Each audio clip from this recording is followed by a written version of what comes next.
Welcome back, Mighty Vandals, the Tubs of the Club, your University of Idaho affiliate on the Big Sky Podcast Network. I'm your host, Bryan Marceau, joined today by fellow co-host with if viewers can see. You'll notice not only is Trevin willing to rock a Jaguars hat in public, but accessorizing, and those accessories match. Trevin Pixley in Lewiston-ish. How's it going? Yeah, I don't know which one I'm more embarrassed to say is I popped my shoulder out today bending over to pick up glass cleaner, or that I wear a Jacksonville Jaguars hat in public. Both of those very embarrassing, but we got a job to do. We got to talk about the Vandals and another potential FBS win on the horizon, ladies and gentlemen. And from the shadows, or the brick, if you're a viewer, you can see, I don't know why Marten picked a brick wall as his background, but he did. So I'm lazy about cleaning where my computer is, so I don't want anybody else to see it. I see. Well, Marten, how's it going?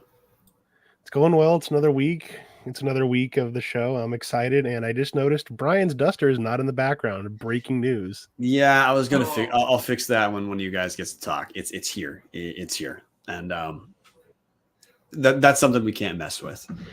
There's this, you want to say it's aesthetic. You want to say it's a good luck charm of sorts. I'll take either. But hey, we're here. We have we got to talk week 2 Vandal football. By the way, Tubs Club brought to us by Snake River Stampede Canadian whiskey. You'll hear more about that later on. But hey, before we shift talking Wyoming, I got to spend a second going over the week that was. I missed being on the reaction show, and hey, I'll keep it brief because mostly Trevin and Dallas and Marten too did a pretty good, pretty fun job of going through one of the more dramatic Idaho games, honestly. And Idaho's had a lot of close, good games the last couple of years.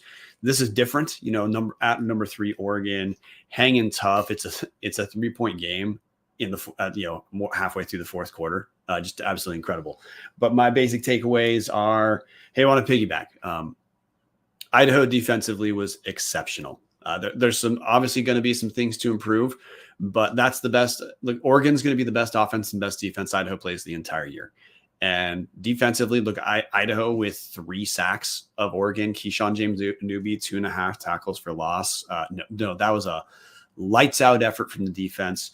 Incredible also, considering the defense was on the field for about twice as many plays as the offense. That was incredible defensive intensity for all 4 quarters. It's pretty normal in these Power 5 games. And I say normal, not just FCS, FBS, but Idaho in the Power 5 games they've lost last couple of years. They hang tough 2 or 3 quarters and then fade towards the end. No, that didn't happen. Idaho played better in the second half than they did in the first half. And that was just in elite looking defensive effort. If Idaho can sustain defensive intensity and execution like that this year, their defense is going to win a lot of games for the Vandals. So that absolutely incredible. Offensively, had I been on the show, I would have pushed back a little bit on Trevin. Largely, look, here's where Trevin got right. Idaho had one truly sustained drive the entire game. Trevin, you're 100% right on that part. 100% the offensively, Idaho is not yet where they are defensively. The thing that I would say is, look, this is easily the best defense Idaho's going to play the entire season. And there's a ton of new guys that Idaho has that need to figure out their roles. Good teams can take a few weeks to figure this out. Montana looked like garbage offensively last season. Took them about a month to figure out what they wanted to do, and then they were fine. By the way, Montana also, their offense last season, even when they figured things out, they were not elite nationally. If you have an elite defense, you don't need to have an elite offense. But I think the takeaway offensively should be a little more cautious of, we know the offensive line is a question mark. We now know with Jack Lane gone, quarterback's a big question mark. But I just say the Oregon game is not the game that I would use as my evidence to say, hey, I don't think this offense is going to be very good this year, because they're going to, every single week, they're going to play an easier matchup. But as Ron Lowney says in the comment section, the O-line needs to step it up here, which, hey, 100% right.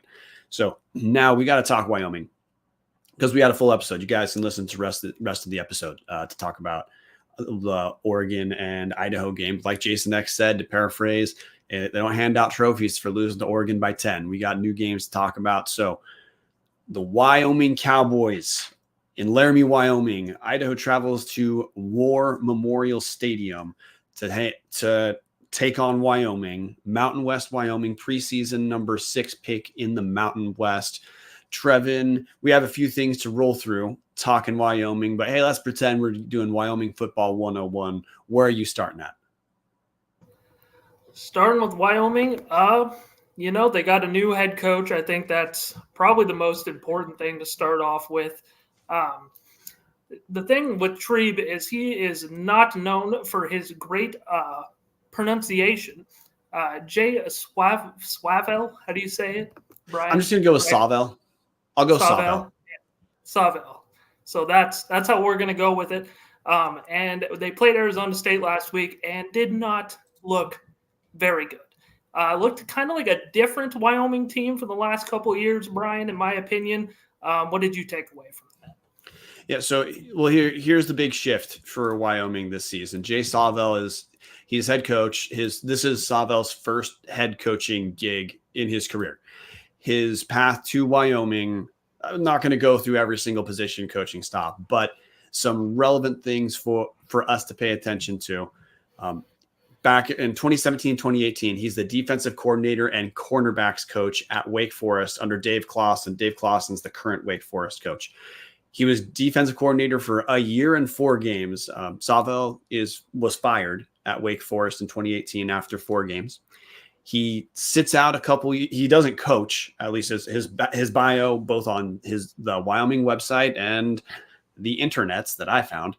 Doesn't have him coaching anywhere for a couple years. He resurfaces as a defensive coordinator at Wyoming under Coach Craig Bull. Craig Bull came to Wyoming from North Dakota State and kind of resurrected the Wyoming program in relatively the same image of North Dakota State of defense power football. That's what Wyoming was. So Sawvel has been at Wyoming as a defensive coordinator he started in 2020. So 4 seasons as the defensive coordinator in Wyoming before moving up to becoming the head coach this season. He also was coaching safeties under Craig Bull. A couple of years recently to look at that I think are worth paying attention to in 2022.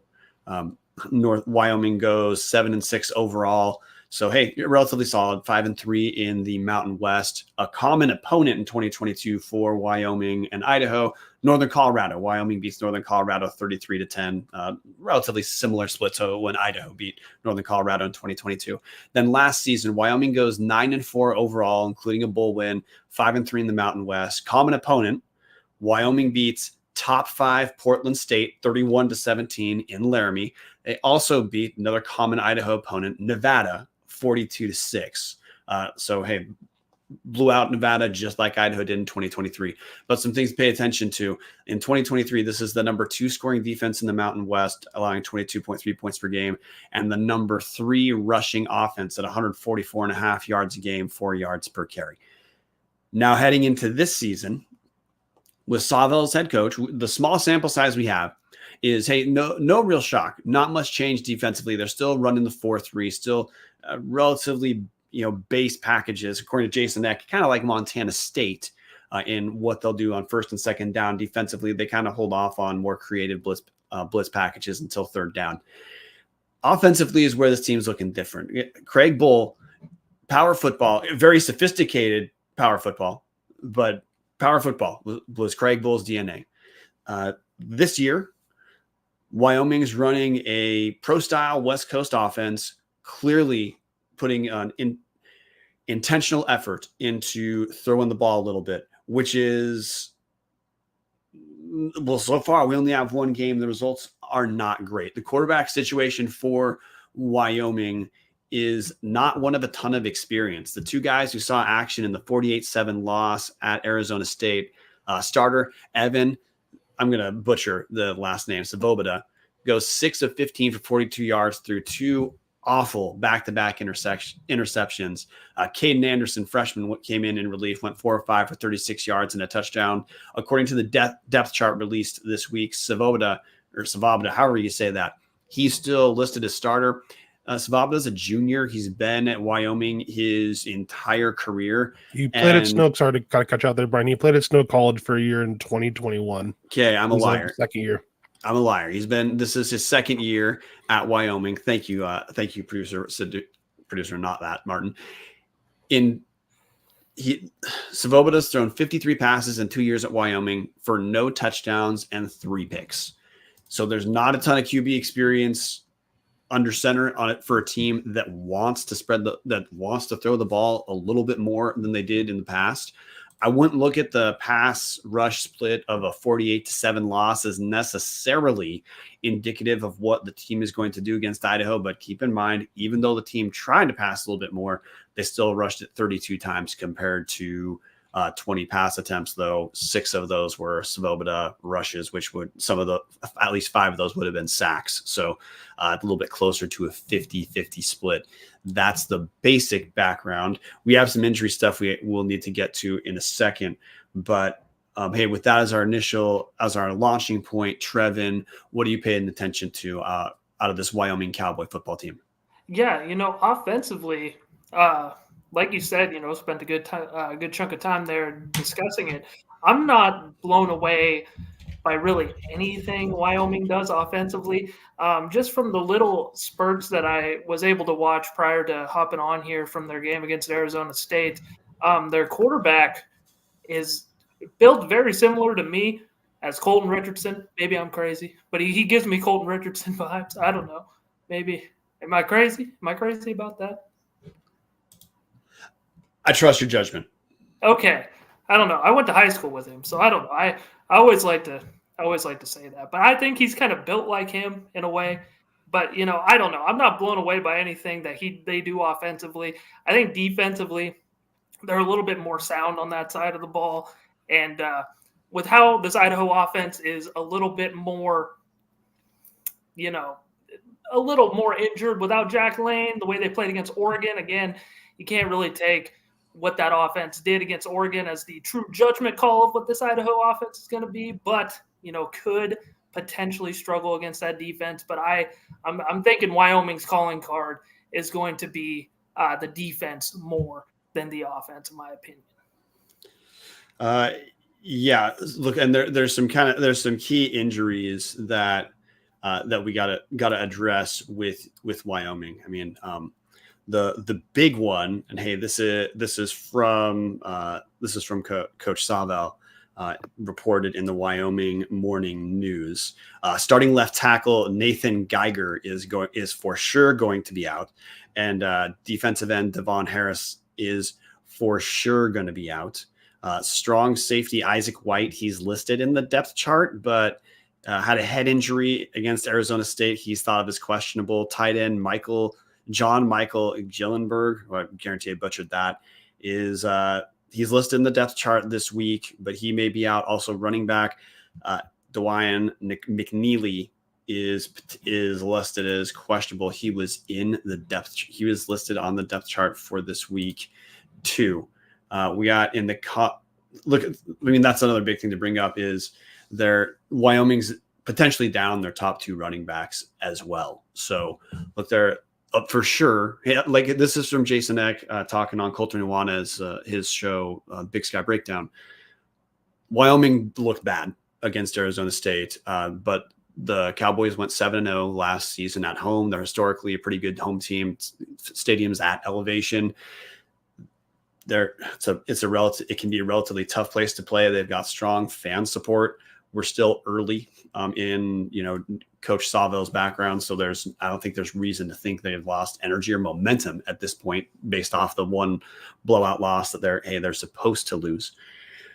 But I gotta say, if Marten, if you can post any lines for this game, would love that. But the line news has been kind of all over the place for this game, which I don't care about the betting angle. There wasn't really a whole lot. The one that I found was from 2019 game, so that's not helpful. Yeah, it's not helpful. There's not really a real sports book one that I can find just for you degenerates that like to gamble on these games.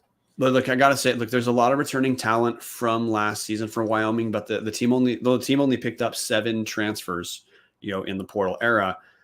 But offensively, they essentially have the guys who are going to suit up against Idaho. They actually have a ton of new faces, just like Idaho has a ton of new faces and guys who need to get their roles ironed out, which is to say from the Idaho end, I got to say there's some key matchups we'll talk about in a second.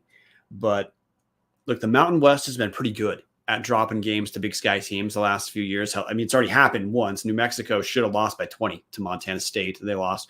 Idaho picked up a win, of course, last season at Nevada. Sacramento State beat Colorado State the year before. I got this game circled as, man, look, this is huge for Idaho. If Idaho can pick up an FBS win, that obviously matters. And these games matter a ton for playoff position. Think about Idaho getting that bye last year. Think about Sac State even making the playoffs in the first place. But let's look, the kind of the book we know on Wyoming so far is very kind of tabula rasa offense, not a ton of returners, and they're trying to do something different. That's a favorable thing on the Idaho end. But this is a team that has a lot of returning talent on the defensive side of the ball. And though they have injuries, Wyoming's been pretty good defensively the last few years. There's no reason to think with Savell moving to head coach that continuity is going to change in any way. So before we get to the Idaho end of this, Marten, we got to talk about whatever ad you can come up with first. With no notice, you are welcome. We're going to talk about Hughes River Expedition. Look, they've been Hughes River has been supporting this show for a long time. And if you're looking for a great all-inclusive week-long vacation, don't look past your backyard. Hughes River Expeditions has been Vandal owned and operated since 1976 and are ready to take you on the vacation of a lifetime. Enjoy a multi-day trip down the Middle Fork of the Salmon, the main Salmon River no return, the Salmon River Canyons, or the Selway. Check out special trips like the one to see the Perseid meteor shower. Camp on pristine beaches, run amazing whitewater, hike scenic trails, spot wildlife, soak in beautiful natural hot springs, and fish some of the most remote stretches of river in the country. You just bring your clothes, let HRE handle the rest. Grab a paddle, catch dinner, and ride the bull all throughout the Gem State. Call them now at 406-540-4450 or check them out at hughesriver.com. For the Idaho end, Trevin, look, if you've been living under a rock and you don't know, Jack Lane broke his left collarbone, had surgery for it right after the game against Oregon. And Trevin, get that. Thank you, got that microphone unmuted. That means Jack Wagner, redshirt freshman, is going to be he's going to be the starting quarterback, the first scholarship quarterback Jason Eck ever signed in Moscow as one of his recruits. Rich Dutchicall is the first scholarship quarterback he had come in as a freshman, but it wasn't his. Dutchicall's and Bryan. Jack Wagner is the first one they recruited. What do we know about Jack Wagner? Look, I've had minimal eyes on Jack Wagner. He's been a guy with the scout team a lot from my era of covering the Vandals. I say my era like it was so long ago, but like when I was covering the Vandals, he's not gonna. I don't know. He's not gonna blow you away with his arm talent. At least not right now. He doesn't have a super strong arm. He is a mover. He can move. I think he's a little bit quicker than Jack Lane is. He has I don't know. I think he's a guy that it's going to be a real welcome to college football experience when he plays Wyoming. I'm going to be interested to see how he reads the defense in his first college football experience, because a lot of the times when I peeked over at Jack Wagner during practice, he was throwing interceptions, if I'm being honest with you. So I'm going to be very intrigued to see how he has developed as a thrower here. Yeah, so the book on Jack Wagner, I'm going to lean on some observations from Patty and also from Jason Eck himself, is Wagner does have an arm, has the strongest arm on the team, probably has a stronger arm than Giovanni McCoy by a bit. But accuracy and pocket presence are why a strong arm like his was not. Look, there was no quarterback controversy in Moscow heading into the start of the season. It was completely known, essentially since the end of last season, that Jack Lane was going to be the starter. That's not an accident. It's because Lane has that part down. That's where Wagner needs to develop. Wagner can run. He's going to be certainly a more effective rusher than than Jack Lane would have been. And my understanding is, in spite of being 6'4", 190, which that's not like the thickest frame, he is a little bit more of a power rusher relative to that size than like Giovanni McCoy would have been. And in the little bits of Jack Wagner we've seen him as a running quarterback. So not exclusively. I mean, we're not talking like, Zach Borish level of running the ball and not passing the ball. But I'd expect, we know for a fact the game plan Idaho is going to have against Wyoming is now different because Jack Lane had certain strengths, and the coaching staff knows that, hey, you have a redshirt freshman making his first start in an important game. We know this game plan is going to be simplified. We know they're going to want to run more than they pass. That's what close to what Idaho wants to do in the first place anyway. But we know that's probably going to be exacerbated with a redshirt freshman quarterback like Jack Wagner taking over. And they're going to do their best to give him a lot of third and shorts. So we're not looking at completing high degree of difficulty plays. But I do expect that we're going to see more. I think we're going to see more quarterback rushes than we would have seen with Jack Lane. Honestly, Giovanni did run some, but there weren't a gigantic amount of like designed runs called for Giovanni. I expect we're going to see a few design runs for Jack Lane. The big reason for this is it means you get an extra blocker. And I think that's going to matter for Idaho, who's, we expected we were going to see a little bit more 12 personnel. And this might 12 personnel or doing the +1 running game. That the part why Montana State's run the quarterbacks so often is because it gives you an extra blocker. And for a team like Idaho, maybe that matters a little bit more than it would have otherwise. So Trevin, look, we talked about Jack Wagner and how that may impact what we're going to see this week. What matchups, position groups are you looking at for this, as being materially meaningful in this game? I think the most obvious, important position battle that Idaho needs to win is at the line of scrimmage.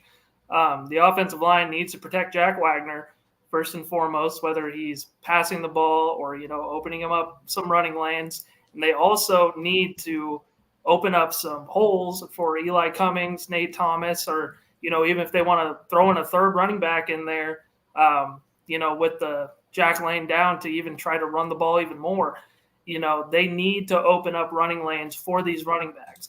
And I think, against Oregon, granted, that's the number 3 team in the country. I get that. You guys grilled me enough for that. I understand it. But it's still the fact of the matter is that there was not a lot of running lanes against Oregon. They didn't have a whole lot of places to go to run the football. And if that becomes a trend, then it's going to be hard for Idaho to run the ball this season. And they need to have these long possessions. Jason Eck's calling card on offense for a long time, since he came to Idaho, has been just grinding out these possessions, having super, super long drives, and they need to get back to that. And I think they can do that against Wyoming if they grind out the tough yards. And how they do that is they have to win at the line of scrimmage, and they need to get Eli Cummings the ball either as a runner or as a catcher. They ran a lot of, screens in that game or, just quick passes to the flats to Eli. You got to make sure there's some blockers out there. Blocking is going to be imperative. I think that's where Idaho lacked a lot against Oregon, is finding a body and getting on a body. And that's going to be important. And I think that's the most crucial thing for the Vandals this week. The receivers need to get open as well. Not a whole lot of times a receiver got open last week and you said, man, look how open he is. Again, I get it. Number 3 team in the country. Whatever, I understand. But do it against Wyoming. Get open. Let's see it. Those are my important matchups, Bryan. Yeah, so I'll hit on a couple of those. But the thing that I think this game is probably going to be lower scoring. Yeah. Both teams, our relative strengths are on the defensive side of the ball. Idaho looked just fine with defensive intensity against Oregon. But Tom Kendall was saying in the comments section, can't do 88 snaps on D. No, you're right. Now, hey, credit to Idaho. their depth let them do that. So that's part of why you're hearing the confidence you hear out of us on the defensive side of the football. But Idaho's relative strength is defense, and offense right now it's relatively unknown who's going to step up and how much. Wyoming's in the exact same boat. Strength is defense. That it's hard to tell who is going to be able to do what for Wyoming on that side of the ball. So one question is, can Idaho force some turnovers? The Wyoming quarterbacks are uniformly inexperienced, and Zavada looked through a couple absolutely terrible picks against Arizona State. Idaho being able to force some turnovers is one of the things that could help this team. That, hey, offensively, again, I'm not as down offensively on Idaho as Trevin is, but it's 100% fair to say that, hey, there's no reason yet to say that this Idaho team's going to win games because they're outscoring teams in a sort of boat race style like we have seen for parts of the last 2 seasons. This team looks like its identity is going to be a little bit more like University of Montana in that, look, we saw Idaho get to the quarterback against Oregon pretty much as good as we've seen them get to the quarterback against any team in the last couple of years, which is incredible to say. And you hope that if they can do that against Oregon, you hope that means that looks even better against a team like Wyoming. Another defensive facet I want to key on. Oregon's a big play. They're offensively, they're good at breaking big plays. Idaho held Oregon to 3 plays in excess of 20 yards and 0 plays in excess of 25 yards. And that's Oregon. Wyoming's the opposite. I am in no way worried about Idaho not being able to engage in some, what a chess master would call prophylaxis here against Wyoming, of giving them nowhere to go. If they can keep up that intensity the entire game against Wyoming when Wyoming's not number 3 in the nation, hey, that's kind of the question defensively. But I think against Oregon, the defensive questions we didn't have 100% down, like, hey, how are the cornerbacks going to look? They were fine. They were fine. Andrew Marshall looked really good. I'm kind of happy Abraham Williams ended up winning that starting job, because that means we got a lot of depth there that I feel good about.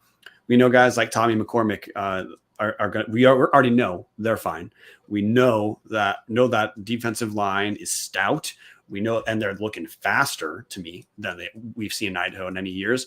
But the young linebackers showed up just fine. So, hey, defensively, there's a lot of reasons to think that Idaho could put Wyoming in position to force turnovers, to get more 3-and-outs, which they need. The downside is Wyoming probably feels relatively similar about what they can make Idaho do. So I want to see, I think what we're going to see is, one, a focus on running the football, but also with Jack Wagner, I'd expect we have a little bit more Giovanni McCoy style treatment of simplified playbook, a lot of read option, a lot of look for option 1, look for option 2, run. If that's the type of passing he has to cycle through, because the one thing that Idaho can't afford to get behind turnover wise against another strong defensive team. So with all that said, Trevin, we're almost at score prediction times, but first, Marten, we got to let people know about Snake River Stampede Canadian Whiskey.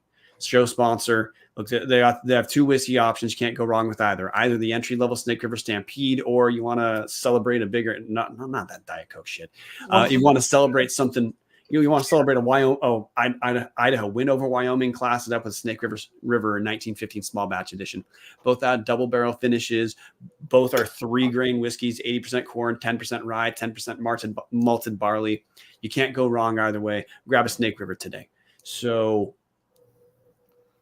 we're about to get score predictions. Trevin, before we get there, any other game facets you want to key on?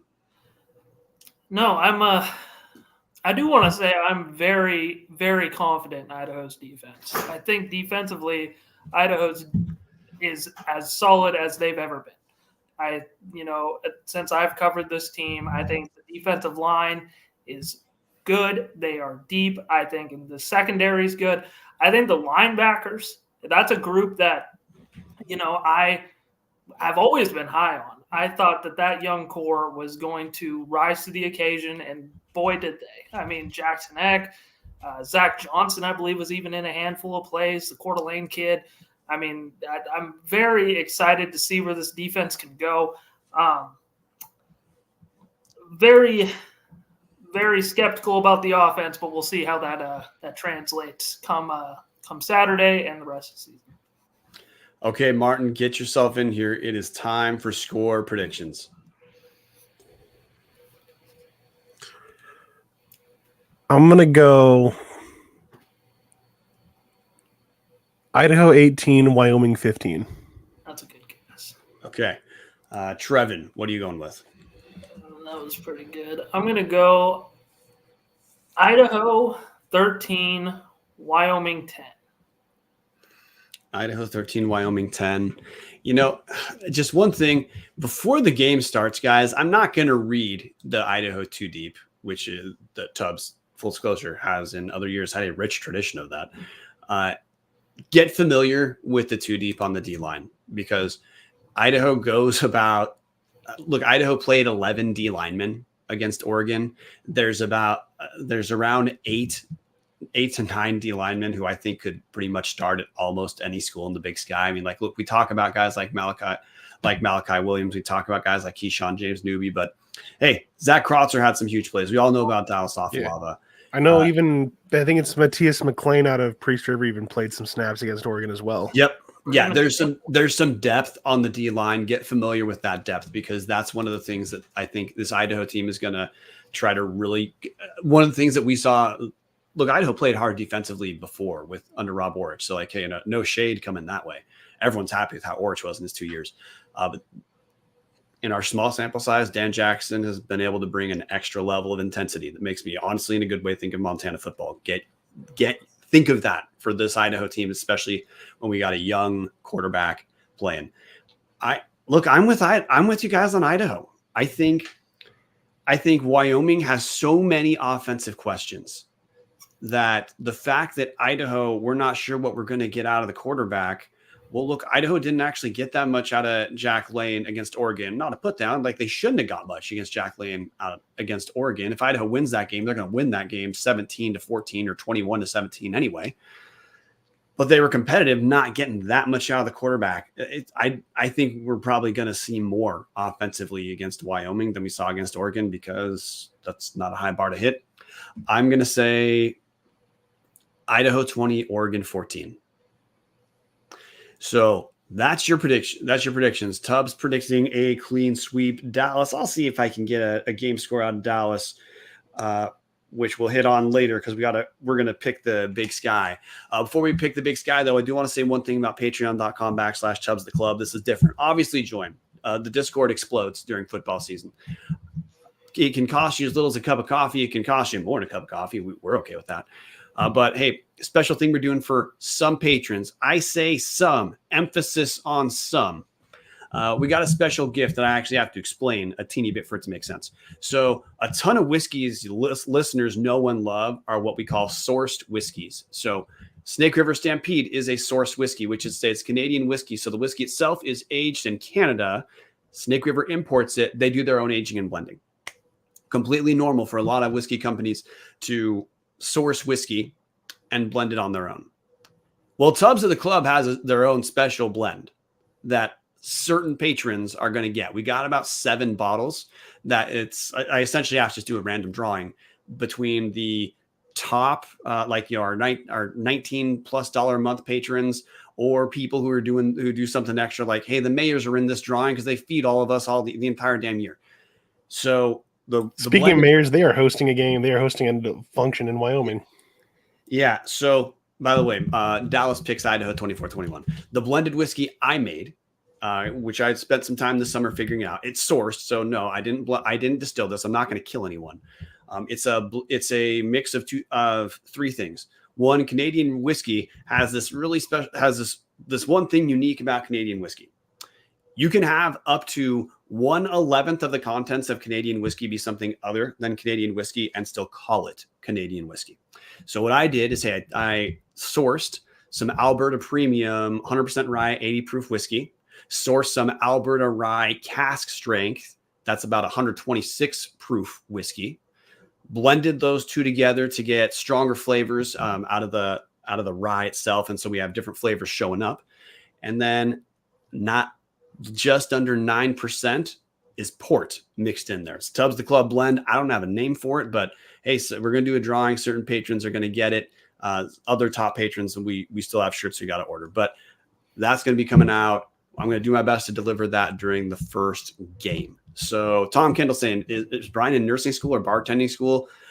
Nursing school. I'm a whiskey nerd. So that's where that came from. But hey, we want to do something special that you couldn't get anywhere else. And I got to tell you, that Canadian blend, that Tubbs the Club blend, the only whiskey that I think Canadian whiskey you can get in the Idaho State liquor store that might be better is Snake River. That's it. Like, I'm not kidding. I'm pretty happy with what we came up with. So from there, that means, hey, if you're a top patron, then you're in the drawing for it. If you're not, whatever. And side note, I'm not mailing this shit out. So if you're a top patron and I can't actually get to the game, I'm sorry. That's just how it's going to work. Marten, we got to pick the big sky. So last week, Trevin goes 11-0, right? Marten, was 11 games. 12. 12-0. 12-0. My bad. 12-0 because I was a dummy and thought we all picked Idaho and they thought they won. Okay, so Trevin goes 12-0. Dallas and I go 11-1. Marten goes 10-2. Always an asterisk there because Marten will never pick Montana, so that kind of deflates his score.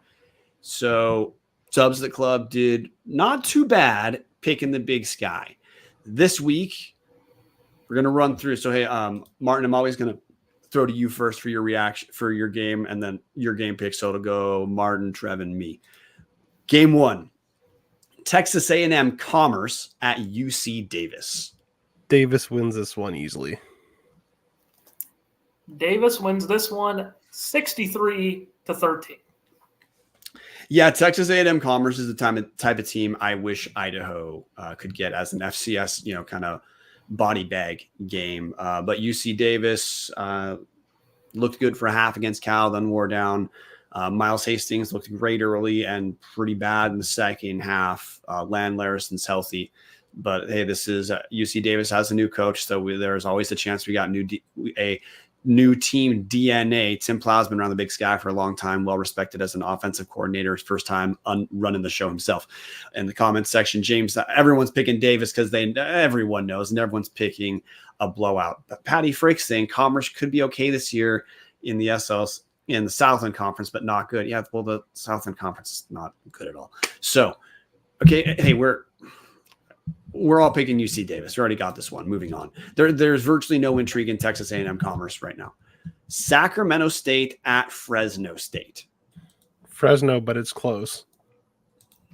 Fresno, and it's kind of close. So I'll say 38-17.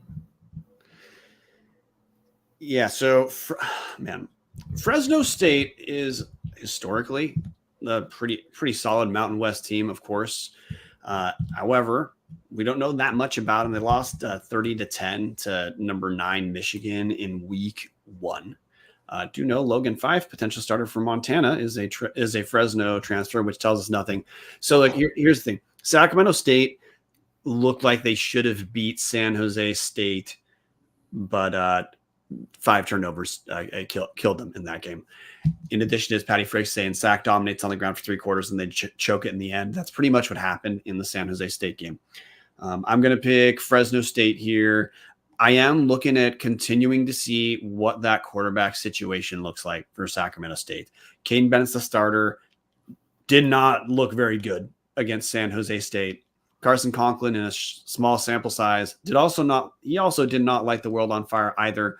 It's just they bring different things. Caden Bennett can run, but he's gonna throw some pretty rough passes.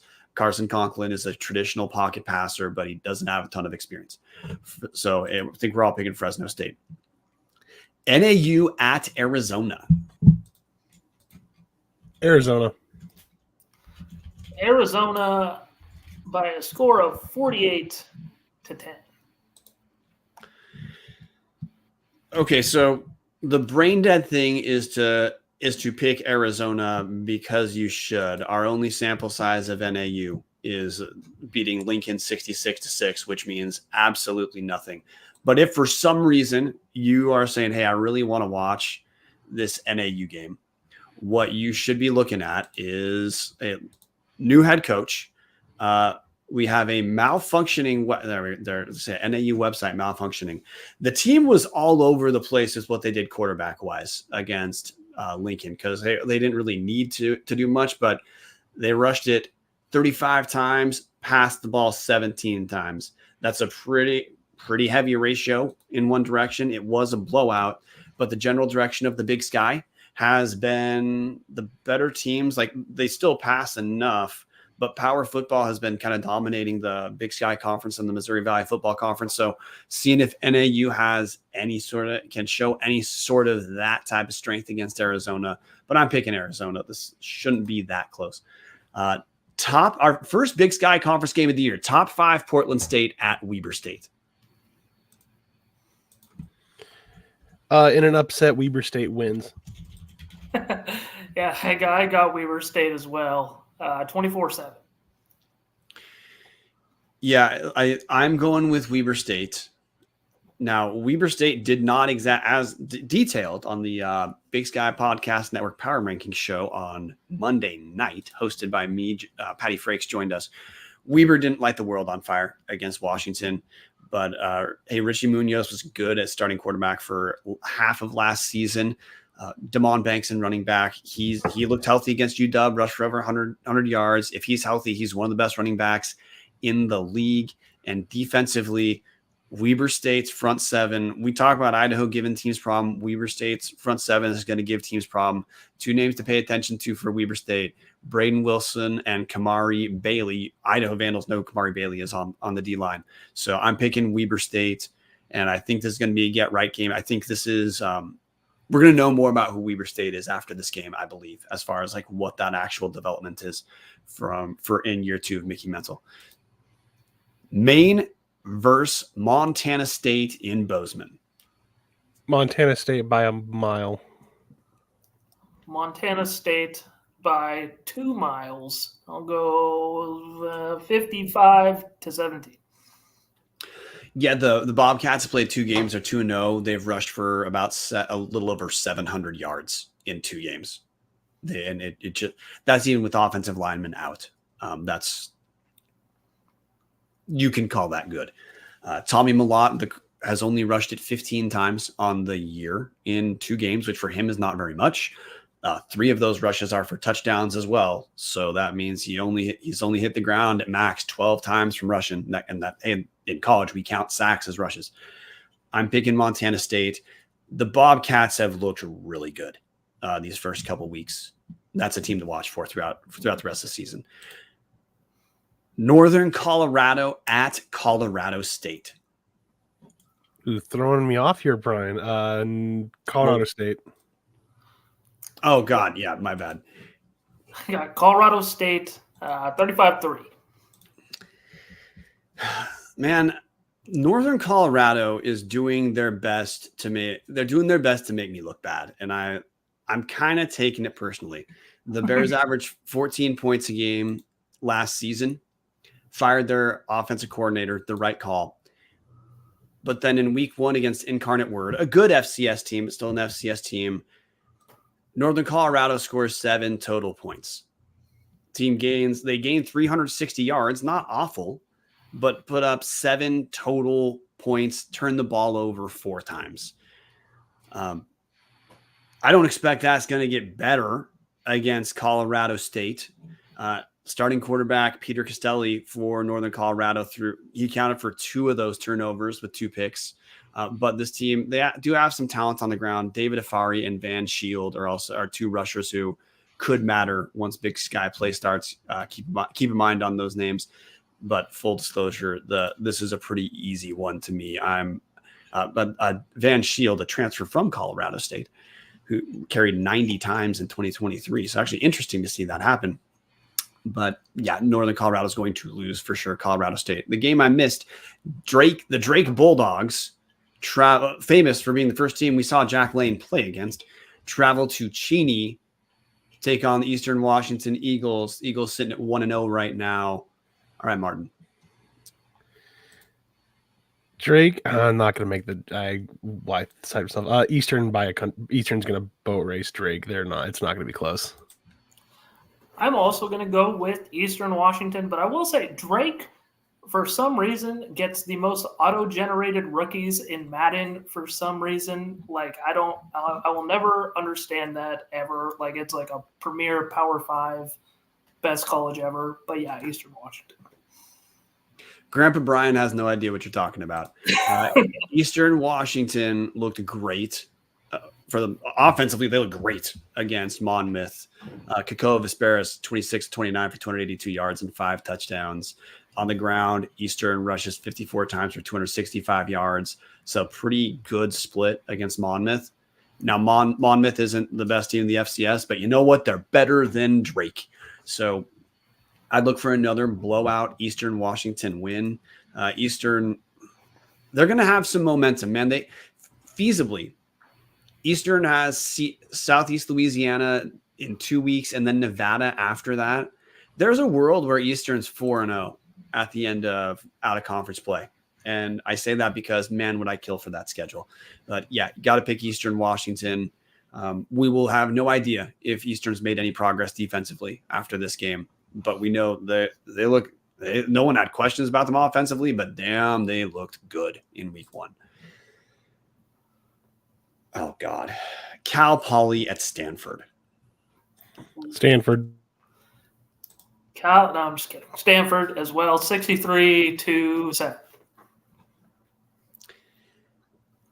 You know, Cal Poly, what they do is make me sad. Yeah, me too. No, like, because, you know, hey, when Bill Baldwin took over a few years ago, I was happy that he took over. I was like, hey, if Cal Poly could be interesting, that's actually a wrinkle I'm okay. I'm absolutely okay living with is in the Big Sky. But Baldwin never really got the thing rolling in any sort of meaningful way. And Paul Wolf has not been able to do the same thing either. And I guess here's the part that makes me sad for Cal Poly. So obviously I'm picking Stanford. Jaden Jones started as a true freshman a couple years ago at Cal Poly. Yeah, they were awful at the time. He was a guy but he could throw pretty well and he could run. He blew out his knee. And he hasn't recovered because he's like the number 3 quarterback. And that's if you're number 3 in Cal Poly, that's a problem. It just means you're not going to see the field. Bo Kelly was terrible against San Diego. San Diego, not a very bad relative to Big Sky team, non-scholarship school. Bo Kelly, 1 touchdown, 3 picks. The team rushed for 8 yards on 18 carries against the vaunted San Diego Toreros defense. And if you can't hang with San Diego, you can't hang with anyone in the Big Sky. So no, Cal Poly is going to get killed by Stanford. I've made a commitment to try to not be flippant about Big Sky teams this year, and Cal Poly is really going to test me on that. So yeah, I'm going with Stanford. Montana at North Dakota, Martin.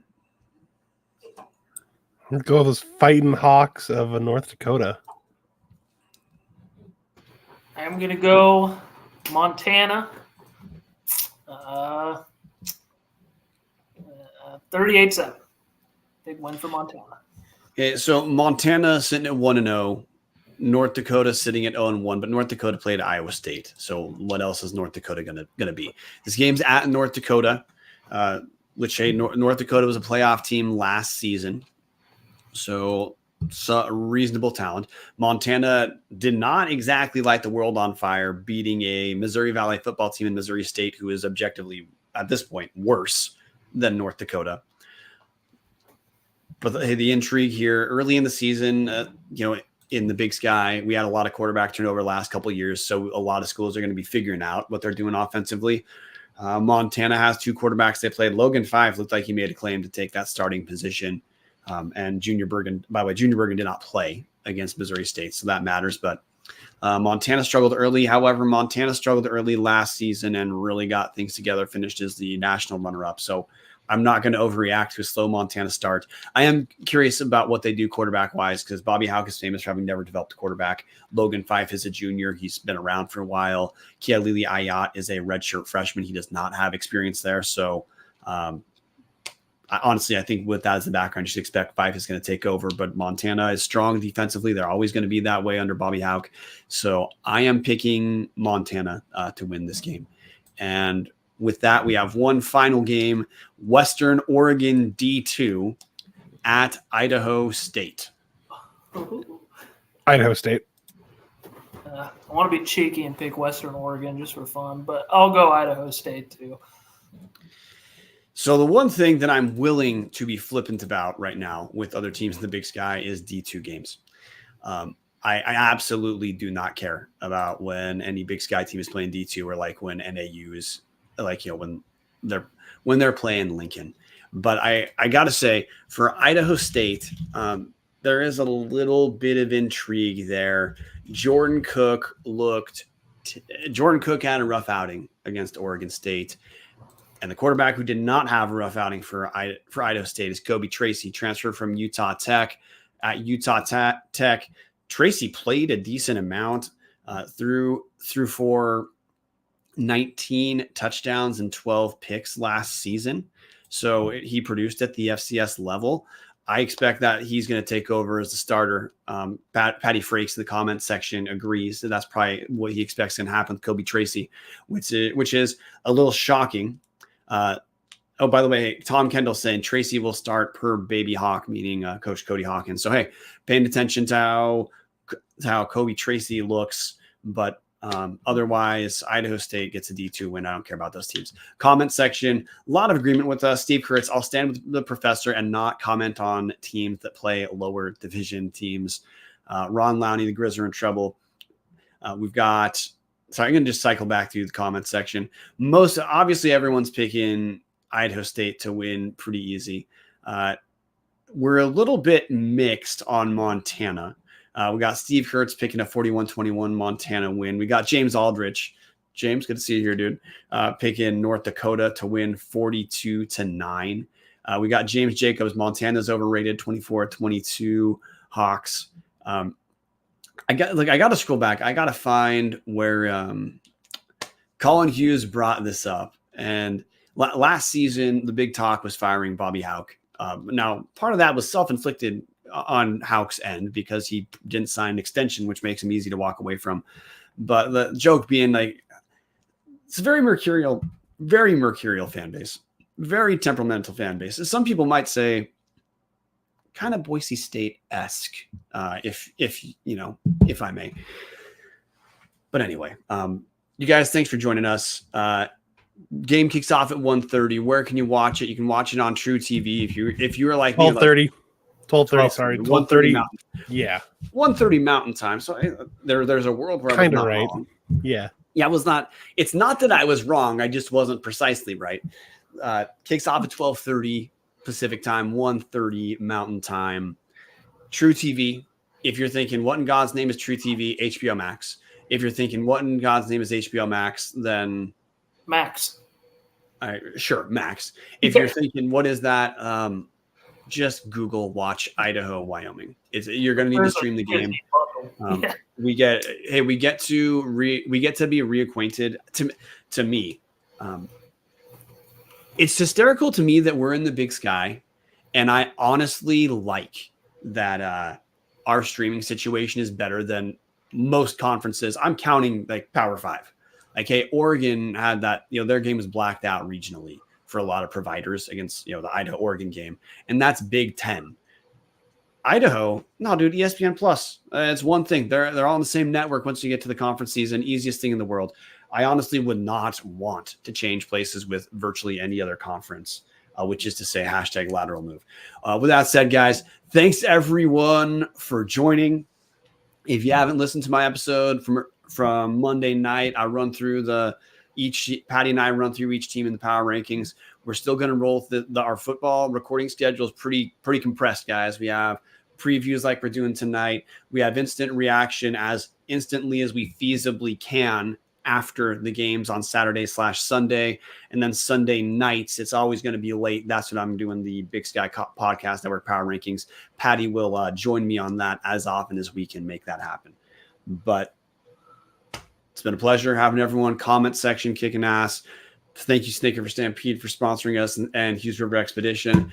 Join the Patreon, patreon.com/Tubs of the Club. The Discord is growing. It's the single best place online to talk Vandal football. It is not remotely close. No competition whatsoever. It's worth $250. All the garbage that you have on other internet sites, chat-wise, it doesn't exist on the Discord. It's just fun. Martin, you're going to play us out with whatever in God's name you want to. And until that happens, go Vandals. Go Vandals. Go Vandals. Go Vandals. This is producer Bryan doing a terrible job of even finding what we're going to play us out with. So we're just going to call it good. See you guys Tuesday.